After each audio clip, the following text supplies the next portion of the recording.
Is it visible? Yes, Prabhu. Okay. So, Srimad Bhagavatam, Canto First, Chapter 1, Text 1. So, are you recording, Prabhu? Or? Yes, I started the recording. So, it's with great pleasure that we'll try to read Srimad Bhagavatam along with the commentaries on every Saturday, Shanivar. So, this is the first shloka. So, you can recite as we do in ISKCON style after. Om Namo Bhagavate Vasudevaya. Om Namo Bhagavate Vasudevaya. Janmadhyasya yatonvayaditaratas chartheshvabhinyah swarat. Janmadyasya yatonvayadi taratash chartesha vinyasvarat. Tene brahma hridaya adikavaye mohyanti yat surayah.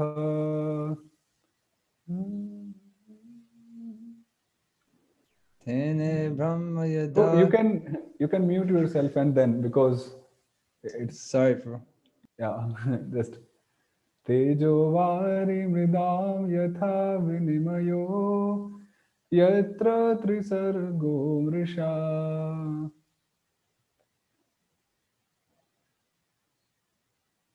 Dhamna svena sada nirastakuhakam satyam param dhimahi. So we'll read Anvaya again. So basically, this is these are the word meanings, but in Anvaya pattern. So Asya. So those who are not studying Sanskrit with us, who are just new, so it will be like the what do you say? The class will be based upon you know it will be like Sanskrit based class.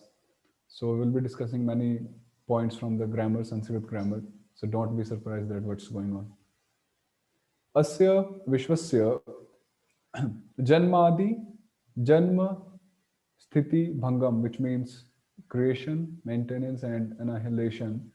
Yataha Parameshwarat Artheshu Vishwakaryeshu अन्वयात इतरतः च कारणत्वात् व्यतिरेकात् akaryasya asatvat bhavati. So from Parameshwara, asya vishwasya, of this vishwa, the maintenance, the birth, creation, maintenance, and annihilation of this world, of this manifested universe, happens, and the Lord is the cause of such a creation, and he is the effect also of the creation. He is the karana and karya of the creation. And whatever is akarya, whatever is not existing in the creation, so that doesn't have, that means that is not coming from the Lord. Or in other words, whatever is not coming from the Lord has no existence at all. So that is meant by itaratah here, vyatirekat akaryasya asatvat. For example, if we say Khe Pushpa or Akash Pushpa, so Pushpa in the Akash, it doesn't have any sense. The flowers do not grow in the sky. So if we hear something like Akash Pushpa, then it means it is asattva, doesn't have any existence at all. Similarly, if something which is heard, something whose existence is heard of, but has not come from the Lord, then it means that the existence of that particular thing doesn't exist. It's just a myth, we can say, myth. Yah Parmeshwarah Abhigyah. So the Lord is Abhigyah. He is Gyata. He is the knower. Completely, he is the knower. Jagat Kartritva. In all the affairs of this manifested universe, he knows each and everything. Achetanam Pradhanam na Jagat Karta, which means the Pradhan from which all the material elements pop up is achetan, is non-conscious, unconscious, and that's why abhigya means one who is knowing something, who is conscious, means he is a living entity, he is a living person, he is chetan, sachet, and who is not conscious of anything, who is unconscious, is not a living person. He's a dead thing. It's a dead thing. So Pradhan is a dead thing. So Pradhan cannot be the Karta of Jagat.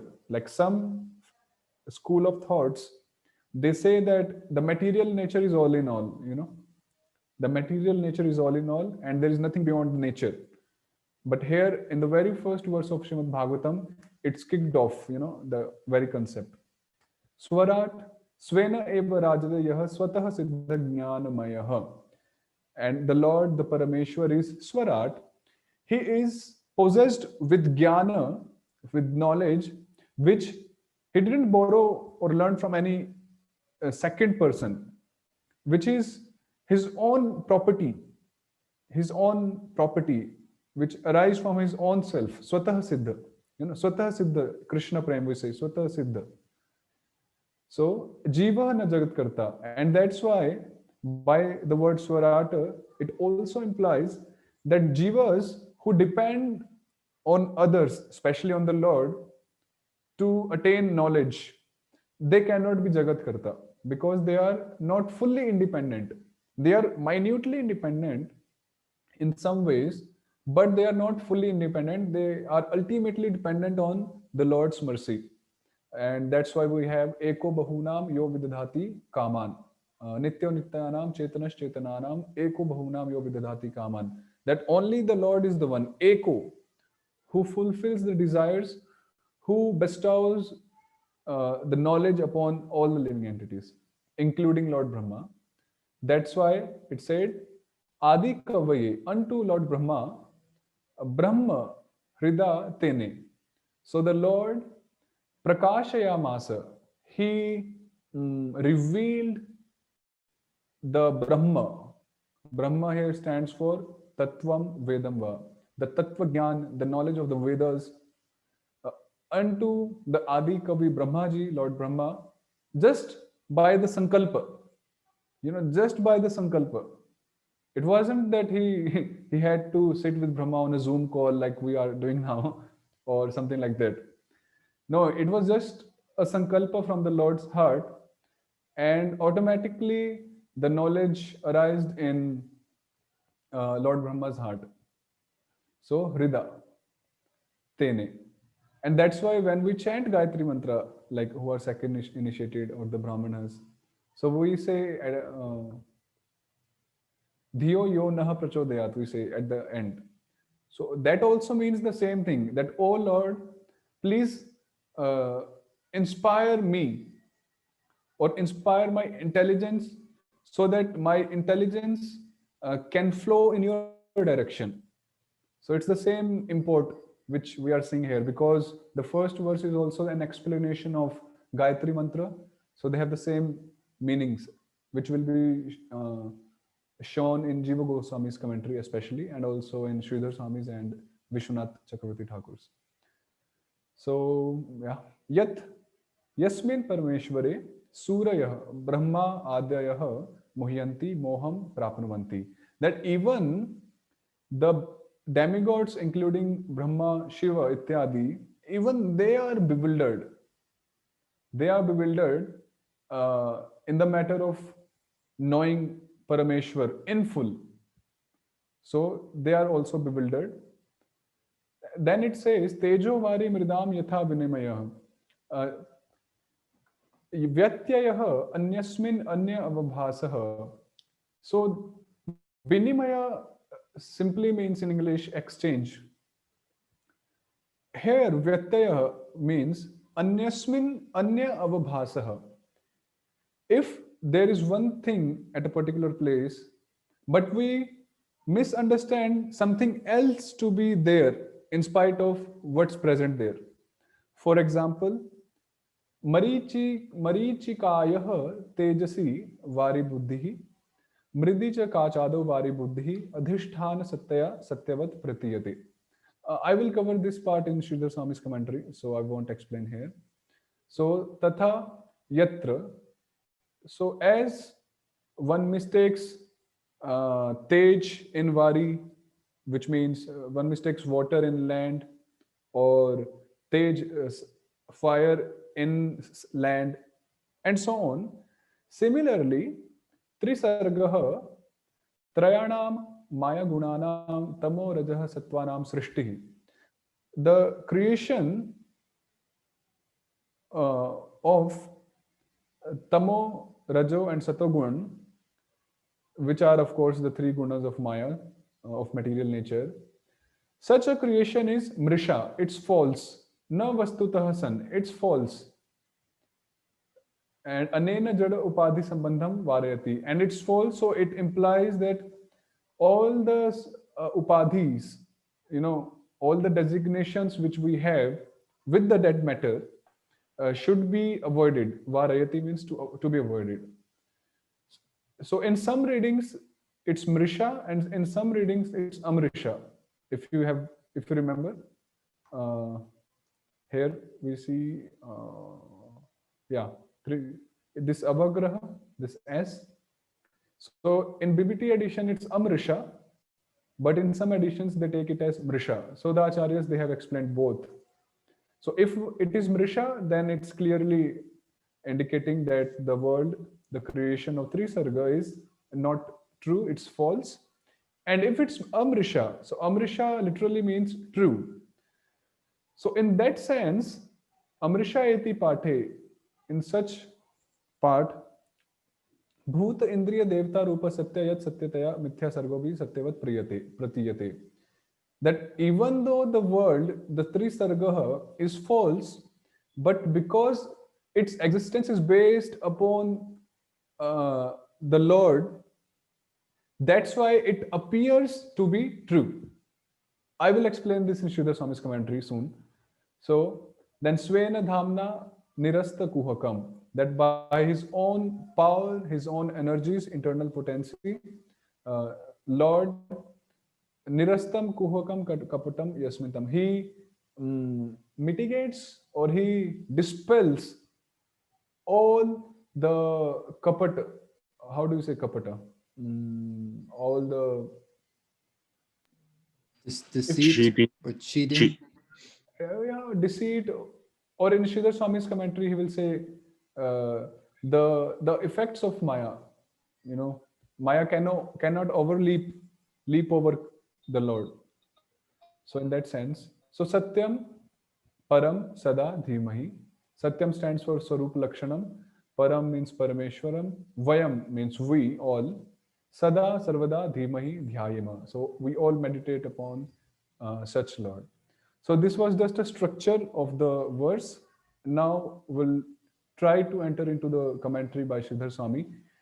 Before that, I just want to read and discuss these two shlokas from CC, Chaitanya Charitamrita, importance of Sridhar Swami to us, and by Chaitanya Mahaprabhu himself. So there was a devotee named Vallabha Bhatta. You might have heard of the story. And he wrote a commentary on Srimad Bhagavatam once, and he approached Chaitanya Mahaprabhu. And the talk was going on. So Vallabha Bhatta sort of criticized, or defamed Sridhar Swami and his commentary on Bhagavatam. And Chaitanya Mahaprabhu became really angry actually. And he said that one who doesn't follow his Swami, in India, Swami means a husband, like generally. So one who doesn't follow his Swami, one can be meant to be wife, who doesn't follow his Swami is a prostitute. Chaitanya Mahaprabhu says this to Vallabha Bhatta. Similarly, anyone who doesn't follow Sridhar Swami, he's like of the same category, in the same category. So in that context, Chaitanya Mahaprabhu said, Sridhar Swami Prasade Bhagavat Jani, Jagat Guru Sridhar Swami Guru Kori Mani. That by the mercy of Sridhar Swami, everyone and anyone can know Srimad Bhagavatam. His mercy means his mercy in the form of his commentary, which is Bhavartha Deepika. And Sridhar Swami is Jagat Guru, and I personally accept him as my Guru. This is Chaitanya Mahaprabhu himself speaking about Sridhar Swami.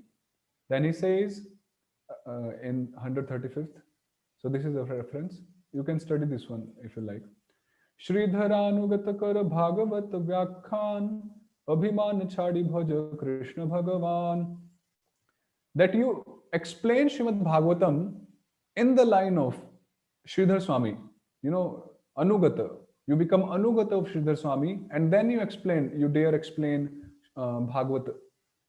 And you Abhiman Chadi, you give up your Abhiman, your own ego or your own ego, and Bhaja Krishna Bhagavan, and in such a way you worship Lord Krishna.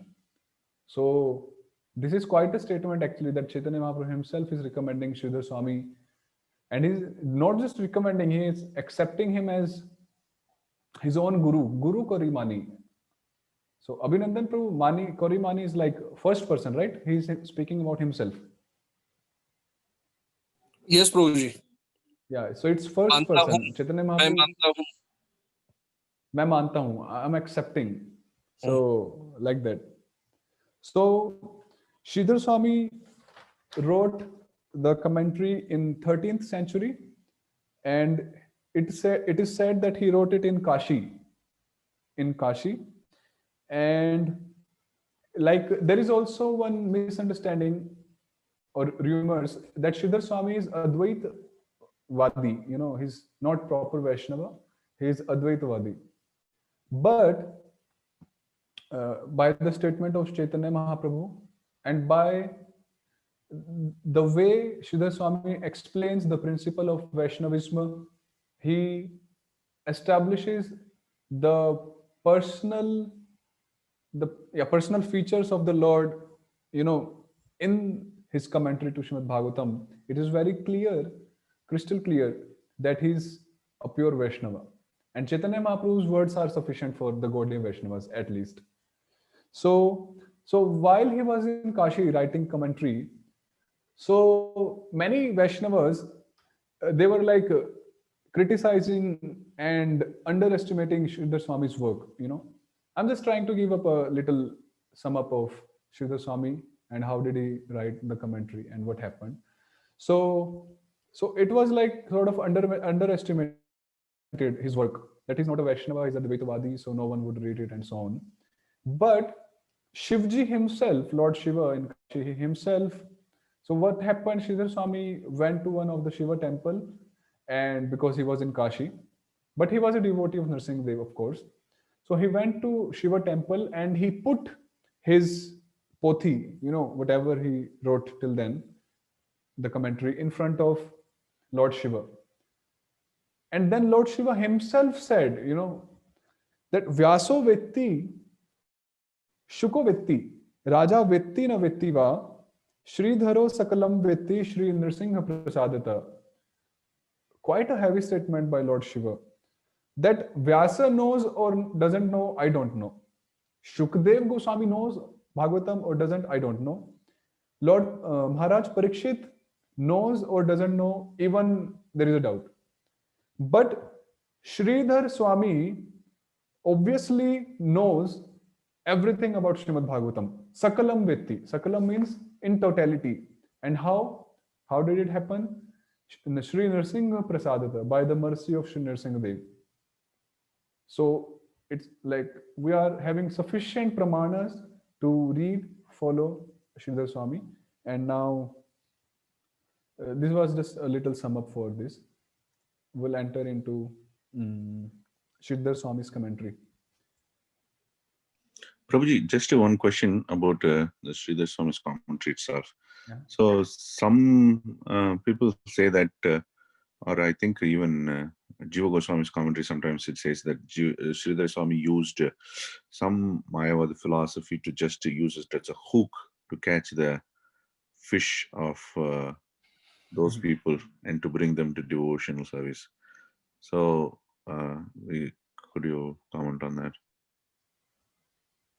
I mean, first of all, like you said, Jiva Goswami says, so where did he say so that I can read it? Because I didn't go through it yet. The point I you're see. making. Okay. Okay. Yeah. I can quote you, Prabhuji. I'll Yeah. just. And first of all, we have to get that source, reference, and then we can work upon it. Sure. I thought you would have heard it. So, Means I didn't really. okay. I've seen this in Tattva Sandarbha when same Jiva point? Goswami, well, basically when he's saying he's going to be quoting Sridhar Swami, then he explains that there's some discrepancy in Sridhar Swami's statements, and he says because he was trying to present it in such a way that people would still be attracted to the Bhagavatam, and also that he wouldn't attract criticism. And so he says we're only going to take Sridhar Swami's statements that align with the true meaning of the Bhagavatam, because our intention is to study the Bhagavatam. And so he says that in the outset of the Sandarbhas in order to, so that people won't be able to criticize Jiva Goswami for cherry picking Sridhar Swami's statements. Yeah. What I understand from both of your statements is, like in 13th century, in that era, it was like almost impersonalism, because Shankaracharya had appeared and he had preached immensely, and everywhere was the same thing, Advaitavad, impersonalism. No difference between the jivas and the Param Brahma.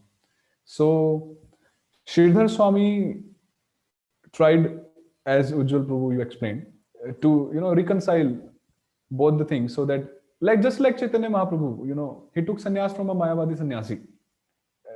So why didn't he take sannyas from Vaishnava sannyasi? Because he wanted to invite and attract the major crowd at that time, and even at Chaitanya Mahaprabhu's time also, it was like mostly the same thing, the Mayavadis. So I think it shows some what do you say, sameness in Chaitanya Mahaprabhu's act and in Sridhar Swami's act. Is it? Any comment? I believe you're right. Mm-hmm. So something like that. But the intentions are right. Like Chaitanya Mahaprabhu himself is like, so Jiva Goswami is like, what I understand is he's talking of details of few portions of Sridhar Swami where he personally believes something. But Chaitanya Mahaprabhu as a whole thing, he is strongly recommending Sridhar Swami. And in spite, he literally abused Vallabh Bhatt, saying him to be a prostitute. So now that's something, like, really something. So, yeah. So like that. One more thing is, Sridhar Swami is the first commentator on Srimad Bhagavatam, and I have heard that till now around 70 plus commentaries have been written on Srimad Bhagavatam by Vaishnavas or by anyone. That's another thing. But Sridhar Swami was the first one to compile, to write a commentary. And one more interesting thing is, all the commentators after Sridhar Swami, they have followed either in his footsteps, or they have followed the template which he has given, which he has written his commentary in. You understand the template, the structure. So either some they have followed fully in his footsteps, like the Vaishnava sannyasis, like Sanatan Goswami, Vishwanath, Jiva Goswami, etc., or some who were not Vaishnavas, who were in other sects or in another beliefs. They had taken the template from Sridhar Swami's commentary, the way he wrote dhacha, the structure. So it's very interesting that Sridhar Swami is the one who started the game, so to say. Vagīṣā yasya vadane lakshmiriyasya ca vakshasi yasyaste hridaye samvittam nrisingham aham bhaje. So from here begins the commentary of Sridhar Swami, and of course it begins with the Mangalacharan. Anyone begins with the Mangalacharan. One interesting thing is, Janmadyasya ityadi. This very shlok is Mangalacharan to the whole Bhagavatam. And then Sridhar Swami is giving a Mangalacharan on his commentary to the Mangalacharan of Srimad Bhagavatam. So it's like a Mangalacharan to the Mangalacharan of Srimad Bhagavatam. So we can understand the importance of Mangalacharans, Mangalacharan and then Mangalacharan. So Vagisha Yasya Vadane. So you can all read the Sanskrit, right? It's in Devanagari script, I think so. So the red ones, they are the Sanskrit commentaries, and the Hindi ones are just translations. So we'll read the Sanskrit. So I worship Lord Nrsimha because he was the devotee of Nrsimhadev, on whose mouth rests the goddess of speech or goddess of learning, who is Saraswati Devi herself, on whose chest resides Lakshmi Devi, and in whose heart resides the potency, the samvit potency, the cognitive potency, which acts, which facilitates Krishna to know everything, and which facilitates, which causes everyone to know Krishna. So samvit energy, as per Bhaktivinoda Thakur in his Krishna Samhita, I think, yeah, Krishna Samhita.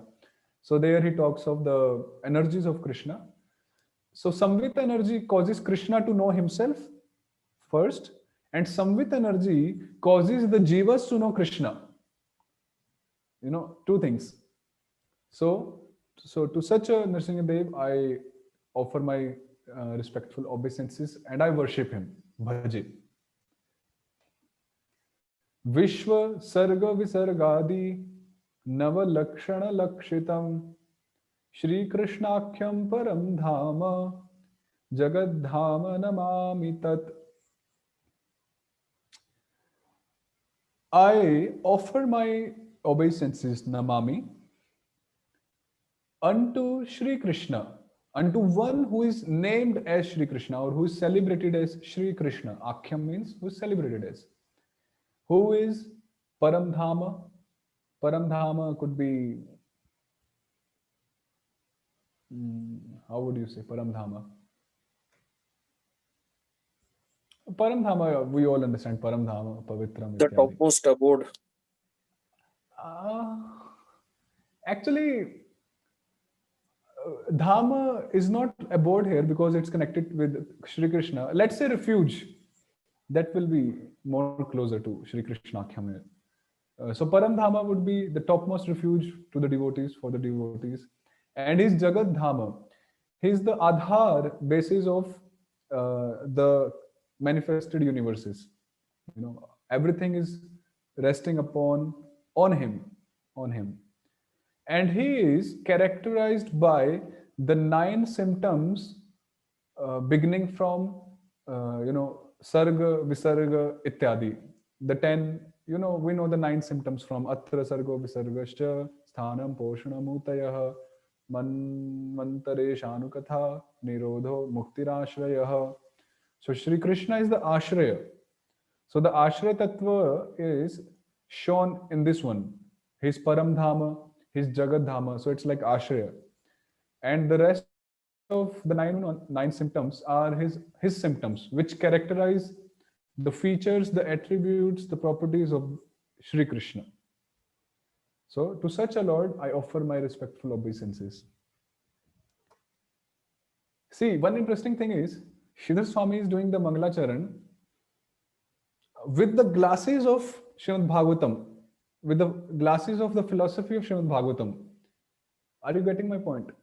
Like Srimad Bhagavatam discusses about the 10 topics, and Sridhar Swami is doing the Mangalacharan covering the Vishayas of Srimad Bhagavatam and simultaneously offering his obeisances. That's why Mangalacharan includes 3 things from CC. What are those 3 things? Vastu Nirdesh, Ashirvad, and one more thing was Vastu Nirdesh, Ashirvad, and Namaskar. Namaskar. Yeah. So Namaskar means offering obeisance obeisances to the predominating deity, the presiding deity, who is Krishna himself here. And Ashirvad means to bestow the readers with the fruit, the full of reading that particular scripture. And Vastu Nirdesh is to do Nirdesha, to guide the audience through the contents of that particular book. So in this verse, it seems like it's like Vastu Nirdesh and Namaskar both combined. What I understand personally. Okay. Madhavo Madhava Madhavo Madhava Vishau Sarvasiddhi Vidhayinau Vande Parasparatmanau Parasparannuti Priyau. This, I really like this verse. Very nice, nicely composed. Madhav means Lord Vishnu. Ma means Lakshmi Devi, and Dhava means one who married to Lakshmi Devi. So Madhava. Umadhava. Uma is another name of Parvati. So one who married Uma is Lord Shiva. So what a nice composition. Madhava and then Umadhava. And both are Ishau. They both are controllers. Sarva Siddhi Vidhaino. And both of them bestow all perfections. Vande. So Paraspar Atmanau. They both are Ekatmakas. We read Ekatmakas in grammar, so I will not explain much about Ekatmakas. And Sridhar Swami will explain in further in his commentary on another verse that basically Lord Brahma, Lord Shiva, Lord Vishnu, they are the same. They are the same. It's just the difference of names. It's not by me. It's written in one of the commentary of Sridhar Swami, I think in 2nd chapter or in 2nd canto. So it's just a difference in names. And three of them, they are same potentially. So that's why they are Paraspara Atmano and Paraspara Nuti Priyo. And both of them, Lord Krishna, Lord Vishnu, and Lord Shiva, they really relish, they love offering obeisances to each other. They love offering obeisances to each other. And to such lords, Madhava and Umadhava, I offer my respectful obeisances. So because he's in Kashi, so he's also seeking mercy from Lord Shiva, because Vaishnavanam Yatha Shambhu. So like that. Okay. Then now someone may question the authenticity of his commentary. Now what is the authenticity of your commentary? So Sridhar Swami is saying Sampradayanurodhena Paurva Paryanusaratah Shri Bhagavat Bhavartha Deepikeyam Pratanyate. Generally Anurodha in India especially, we take Anurodha simply to be request, Anurodh, hum Anurodh karte hain, we request you to do something. But here Sampradaya Anurodhena means that Sridhar Swami wrote or elaborated his commentary to Srimad Bhagavatam, which is known as Bhavartha Deepika. The name of his commentary is Bhavartha Deepika, or in short, people also say it to be Sridhari Tika. So the name proper is Bhavartha Deepika, and some also it's known as Sridhari. So he has compiled, he has written this commentary following in the footsteps of his acharyas in his sampradaya. Whatever he learned in his sampradaya, Anurodhena stands for that, in accordance with what he learned in his sampradaya.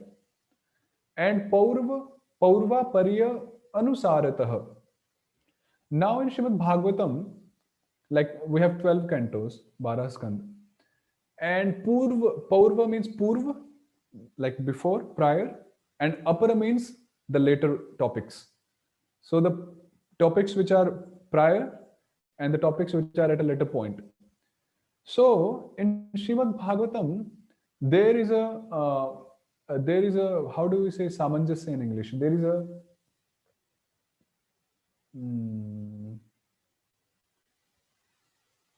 sameness, or yeah, sameness of purpose, you know, homogeneousness of purpose in all the topics of Srimad Bhagavatam, whether it's in the first canto or whether it's in the 12th canto. For example, in the beginning cantos, it says Krishnastu Bhagwan Swayam Ityadi, that Krishna is the Supreme Lord. So now it's not like that in the 11th and the 12th cantos, when Shukdev Goswami has spoken 11th, 12th cantos and Sridhar Swami is writing. So it's not that Shukdev Goswami in first, second cantos he is establishing Krishna as the Supreme Lord. But in 11th, 12th canto, his mood is changed and he suddenly said, no. Whatever I said in the first, second canto, that is wrong. Lord Shiva is the greatest. There comes a clash. But in Srimad Bhagavatam, everything from the beginning to the end is threaded upon the same principle, that Lord Shri Krishna is Swayam Bhagwan. So Sridhar Swami is mentioning here, Paurva Paryanusaratah, that I have studied whole Srimad Bhagavatam scrutinizingly, and I will write my commentary considering all the facts and figures provided in Srimad Bhagavatam, and I won't mistake to say something at a first point, but undo at a later point, and then establish something else. I hope it was clarified. So this is how Sridhar Swami is giving a clarification of this verse. Then he shows his humility. Kwaham mandamatihi kwedam manthanam kshiravaridhehe kim tatra paramanur vai yatra majjati mandaraha. Now someone may ask him that what's your qualification to write a commentary on Srimad Bhagavatam, Paramahansa Samhita? Then Sridhar Swami humbly, he's saying that aham, I am simply mandamati. I'm just a dumb fool. Sridhar Swami is saying. Just imagine an author who's writing a book, in general. In the very beginning, he's saying that I'm a fool. So who will purchase his book? No one, practically. This is like modern context. But in the Vedic context, like scriptural context, this is very much appreciated, this mood, especially in the Vaishnava line, whether it is any Vaishnava, Gaudiya Vaishnava, or from any Sampradaya. So I am Mandamati, I'm a dumb fool. And this Srimad Bhagavatam is like the milk ocean. It's like churning the milk ocean, which is unlimitedly deep, so profound. So just like in Samudra Manthan Leela, churning of the ocean, even Mandar Parvat, the mountain, got submerged into the water, which was really big. It was that big that all the demigods and all the demons, literally, practically, they were smashed under that Mandar Parvat. You might have heard that pastime. So it was that big, and demigods and demons, they were in millions and trillions and billions, because they are like that, the Sankhya is like that. So just imagine how big would be the Mandar Parvat. So Sridhar Swami is saying that even such Mandar Parvat was submerged into the water. So what to say of an atom in that ocean? There won't be any existence, of such a paramanu, of an atom in the water. So Sridhar Swami is humbly mentioning in this shloka that similarly, my Mandamati is not capable, is not qualified, is not capable of ascertaining the true and the, I won't say true, I will say deep, because whatever Sridhar Swami has said is true only in his commentaries. I'll say deep. So Sridhar Swami is saying that my Mandamati is not capable enough to dig the deep meanings out of Shrimad Bhagavatam. So this is the point which Sridhar Swami is mentioning. Yeah. Then ultimately, Mukam Karoti Vachalam, Pangum Langhayate Girim, Yat Kripatamaham Vande Paramananda Madhavam. So now, after hearing the last verse, now someone may say, okay, if you're not capable, if your mati is manda, then why are you opting, to write a commentary and so on? So, whom are you getting your energy from? Whom are you getting your power from? Like Hiranyakashipu asked to Prahlad Maharaj. So, Sridhar Swami is saying that by I offer my respectful obeisances to Lord Madhav, who is Paramananda Swarup, by whose mercy even a dumb man can speak. Vachal, Abhinandan Prabhu, Vachal in Bengali is like an abusive word, is it? Little bit. Yeah. Not abusive, but generally it is told to like children who talk too much. Yeah, it's like a rough word in Bengali. Yeah, kind of. Yeah. Negative connotation. Yeah, negative connotation. So now, is Sridhar Swami using the same negative connotation here? No. My Guruji told me very nice meaning of Vachalam. Vach means Vani. Alam means Alankrit Vani. Alam also stands for Alankar, ornamental. So, by the mercy of Lord, a dumb man not just speak, but he speaks ornamentally. Poetry comes out of his mouth. And Pangum Langayate Grim, and a lame person, he can, cross over many mountains just by the mercy of Lord Madhav. So that's how I get my energy, Sridhar Swami is saying, from. And by the mercy of the Lord, Paramananda Madhavam, although I am dumb, I am unintelligent, I am manda, and so on, but still by His mercy, nothing is impossible. This is the meaning. So, like that, okay, one more. I think this is the last verse of. So, this is the last verse of the Mangalacharan, the seventh one. Srimad Bhagavatabhidah Suratarus Tarankurah Sajjanihi Skandhair-dvadashabhistatah pravilasad bhaktyalavalodayah Dvatrinshastrishatam cha yasya vilasad Chakha sahasranyalam Parnanyashtadasheshtadoti sulabho Varvarti sarvopari. Very nice verse. So this verse is describing the whole form of Srimad Bhagavatam, which is compared to a kalpataru, desire tree. So this scripture known as Srimad Bhagavatam is like, not like, is a surataru, is a desire tree. Now every tree is grown from a seed. So what is the seed of this desire tree of Srimad Bhagavatam? Tar Ankuraha. Tara means Om. Omkar is the original seed of Srimad Bhagavatam. And it will be said in the commentaries that from Omkar came out Gayatri Mantra, and from Gayatri Mantra, Srimad Bhagavatam was elaborated. So originally Om is the seed of Srimad Bhagavatam. Sat Janihi. Sat means the spiritual sky. So Srimad Bhagavatam is originally, I'll say produced, or was created, or was originally compiled, or came into existence. Srimad Bhagavatam, although is eternal, but it started from the spiritual sky, Sat Jani, let's say like that.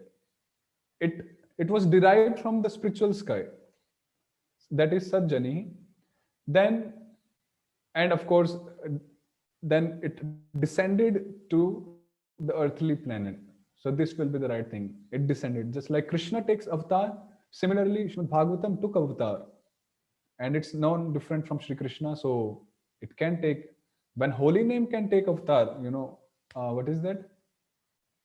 Hare Sankirtan, the famous saying. Golokera Premadhan Yeah, Harinam San. Golokera Premadhan Harinam Sankirtan. So when holy name can take avatar, descend, so why not Srimad Bhagavatam?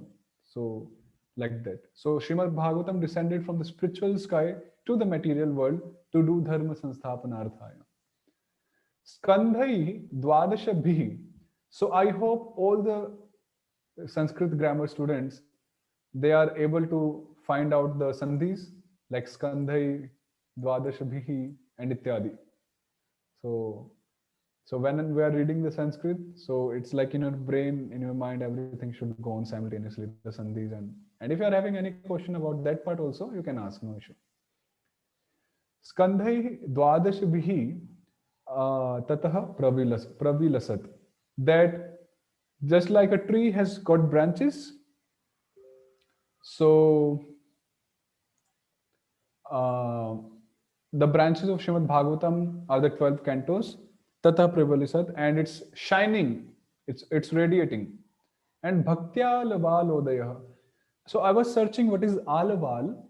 Alaval is, when we have a tree, so there is a circle made on the ground across, the tree, so that the water retains there and it directly goes to the root of the tree.